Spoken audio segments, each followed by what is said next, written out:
there, welcome to my channel. It's been a long time that I was asked to create a playlist for LeetCode, so here it is. If you don't know what LeetCode is, it's one of the most important and really popular platforms that employers use to test your skills in coding. So I'm going to be running you through many of the problems that LeetCode puts out there, and I'm not here to teach you how to write the code. Well, that's a part of it, but I'm really here to teach you how to think about the problem and then write the code. So let's jump into this. If you don't already know, you will go to leetcode.com and that lands you on the main page. If you don't already have an account, go to that sign in bit and create an account. I'm not going to do it because I assume you know how to do it. Then scroll down and go to questions, community and contest. Click on view questions and that will take you to the main area I am interested in.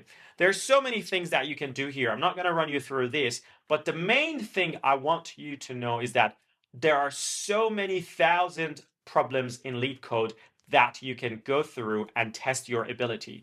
I will start from number 1, 2, 3, and so forth. My intention is to teach you how to think and then how to write the code, because you can get the code from ChatGPT, you can get it from Gemini. I'm not really here for that. I'm here to teach you how to start as a Python developer rather than how to get ChatGPT to do it for you. That's not what we are here for. If that's what you're here for, and if you think that you are interested in seeing this, hit that like button, subscribe to my channel, share it with your friends, and let's get this LeetCode out of our way.